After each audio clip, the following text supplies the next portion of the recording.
രണ്ട് സൗദി എണ്ണക്കപ്പലുകൾ ആക്രമിക്കുകയും അതിലൊന്ന് ഏറെക്കുറെ പൂർണ്ണമായും കത്തിക്കപ്പെട്ട നിലയിലുമുള്ള ആക്രമണത്തിന് നേതൃത്വം നൽകിയിരിക്കുകയാണ് ഹൂത്തികൾ.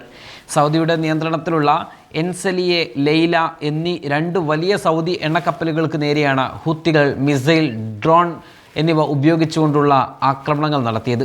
ഹൂത്തികളുടെ അൻസാറുള്ള ഗ്രൂപ്പ് ചെങ്കടലിൽ ബാബ് അൽ മന്ദബ് കടലിടുക്കിലൂടെ പോകുന്ന 10ഓളം കപ്പലുകൾക്ക് പിന്തിരിഞ്ഞു പോകുവാനുള്ള നിർദ്ദേശം നൽകിയിരുന്നു അത്രേ. ഇത് ലംഘിച്ച് നീങ്ങിയ കപ്പലുകളെയാണ് ആക്രമിച്ചത് എന്നാണ് പറയപ്പെടുന്നത്. എന്നാൽ ആക്രമണശേഷം ഹൂത്തി വക്താവ് യഹ്യ സാരി നടത്തിയ പ്രസ്താവനയിൽ പറഞ്ഞത് യമനിലെ ഹൂത്തി നിയന്ത്രണത്തിലുള്ള സനക്ക് നേരെയുള്ള സൗദി പിന്തുണയോടെയുള്ള ഉപരോധത്തിനുള്ള മറുപടിയാണ് തങ്ങളുടെ ആക്രമണം എന്നാണ്. സൗദി അറേബ്യയ്ക്ക് മേൽ നാവിക ഉപരോധം ഏർപ്പെടുത്തിയത് കണ്ണിന് പകരം കണ്ണ് എന്ന തത്വത്തിൻ്റെ അടിസ്ഥാനത്തിലാണ് എന്ന് വ്യക്തമാക്കിയ ഹൂത്തികൾ ഉപരോധത്തിന് ഉപരോധം കൊണ്ട് മറുപടി നൽകുകയാണ് തങ്ങൾ ചെയ്യുന്നതെന്നും ഇത് തങ്ങളുടെ മഹത്തായ ദൗത്യമാണ് എന്നുമാണ് ഹൂത്തികൾ പറഞ്ഞത്. കഴിഞ്ഞ 12 വർഷമായി സൗദി അന്യായവും ക്രൂരവുമായ ഉപരോധം തങ്ങൾക്ക് മേൽ ഏർപ്പെടുത്തുകയാണ് എന്നും തങ്ങളുടെ വിഭവങ്ങൾ കൊള്ളയടിക്കുകയും കര, കടൽ, വ്യോമമാർഗങ്ങളിലൂടെ തുറമുഖങ്ങൾക്കും വിമാനത്താവളങ്ങൾക്കും മേൽ സമ്പൂർണ്ണ ഉപരോധം ഏർപ്പെടുത്തുകയാണ് എന്നുമാണ് ഹൂത്തികളുടെ ആരോപണം. എന്നാൽ ഹൂത്തികളുടെ ഈ ആരോപണങ്ങളെല്ലാം സൗദി നിഷേധിച്ചിട്ടുണ്ട്. യമൻ ജനതയ്ക്ക് മേൽ തങ്ങൾ ഉപരോധം ഏർപ്പെടുത്തിയിട്ടില്ല എന്നും ഹൂത്തികളുടെ ആരോപണങ്ങളെ തങ്ങൾ തള്ളിക്കൊണ്ട് സൗദി ഭരണകൂടം രംഗത്ത് വരികയും ചെയ്തിട്ടുണ്ട്. ഇറാൻ പരമോന്നത നേതാവ് ആയത്തുള്ള ഖമേനിയുടെ സംസ്കാര ചടങ്ങുകൾക്കായി ടെഹ്റാനിലെത്തിയ ഹൂത്തി നേതാക്കളെ തിരിച്ച് സനായിൽ എത്തിച്ചിരുന്നത് ഇറാൻ്റെ തന്നെ വിമാനത്തിലായിരുന്നു. എന്നാൽ ഈ വിമാനത്തെ സനാ വിമാനത്താവളത്തിൽ ഇറങ്ങാൻ അനുവദിക്കാതെ യമൻ സർക്കാർ സൈന്യം റൺവേയിൽ ആക്രമണം നടത്തിയത് ഹൂത്തികളെ ചൊടിപ്പിക്കുന്നു. ഈ ആക്രമണത്തിന് പിന്നിൽ സൗദിയാണ് എന്നാരോപിച്ചാണ് 4 വർഷത്തിനു ശേഷം ഹൂത്തികളും സൗദിയും തമ്മിലുള്ള സമാധാന ഉടമ്പടി ലംഘിച്ചുകൊണ്ട് വീണ്ടും പ്രത്യാക്രമണങ്ങൾ മേഖലയിൽ നടന്നത്. ഇതിപ്പോൾ രൂക്ഷമായി കൊണ്ടിരിക്കുകയാണ്. സൗദികൾക്കെതിരായുള്ള അൻസാറുള്ളയുടെ നാവികോപരോധത്തിൻ്റെ അന്തിമ ലക്ഷ്യം ഹൂത്തികളുടെ നിയന്ത്രണത്തിലുള്ള തുറമുഖങ്ങൾക്കും വിമാനത്താവളങ്ങൾക്കും മേലുള്ള ഉപരോധം പിൻവലിക്കാൻ സൗദിയെ നിർബന്ധിതരാക്കുക എന്നാണ് സനയിൽ നിന്നുള്ള മാധ്യമപ്രവർത്തകനായ അൽ ബുഖൈത്തി വ്യക്തമാക്കിയിരിക്കുന്നത്. ഇറാനെതിരെയുള്ള US-ഇസ്രയേൽ യുദ്ധം കാരണം ഹോർമുസ് കടലിടുക്കിലൂടെയുള്ള കപ്പൽ ഗതാഗതത്തിലുണ്ടായ തടസ്സങ്ങൾക്കിടയിൽ ചെങ്കടലിലൂടെയും ബാബ് അൽ മന്ദബ് കടലിടുക്കിലൂടെയുമുള്ള ബദൽ മാർഗങ്ങളിലൂടെയുള്ള എണ്ണ വിതരണം സുഗമമാക്കാൻ സൗദി അറേബ്യ ശ്രമിച്ചു വരികയായിരുന്നു.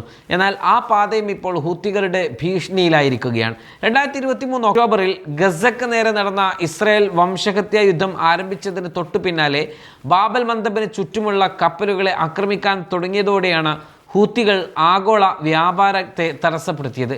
2025 ഒക്ടോബറിൽ ഗാസയിൽ വെടിനിർത്തൽ പ്രഖ്യാപിച്ചതോടെയാണ് ഈ ആക്രമണങ്ങൾ ഹൂത്തികൾ അവസാനിപ്പിച്ചത്.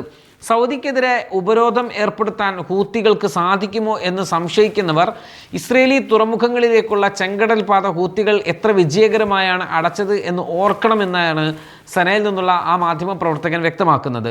ഒരുപക്ഷെ അദ്ദേഹത്തിൻ്റെ ആ വാദമൊക്കെ സൗദി പോലെയുള്ളൊരു രാജ്യത്തിന് നേരെ നടത്തുമ്പോൾ അത് എത്രമാത്രം വിജയകരമായിരിക്കും എന്നത് അദ്ദേഹം എത്രമാത്രം ഓർത്തിട്ടുണ്ടാകുമെന്നത് മറ്റൊരു കാര്യം. കാരണം തൊട്ടപ്പുറത്ത് നിൽക്കുന്നത് സൗദിയാണ്. സൗദിക്ക് ഈ ഒരു മാർഗമല്ല മറ്റു പലതരത്തിൽ വ്യോമമാർഗങ്ങളിൽ ഉൾപ്പെടെ ചരക്ക് ഗതാഗതങ്ങൾ കൊണ്ടുവരാൻ കഴിവുള്ള രാഷ്ട്രമാണ് എന്നുള്ളത് നമ്മൾ പ്രത്യേകിച്ച് ഓർക്കേണ്ടതുണ്ട്. യഥാർത്ഥത്തിൽ ദക്ഷിണ ഇസ്രയേലിലെ ഐലാറ്റ് തുറമുഖം അടച്ചു പൂട്ടുന്നതിലേക്ക് മുൻപത്തെ ആ ഹൂത്തികളുടെ ഉപരോധം നയിച്ചു എന്നത് സത്യമാണ്.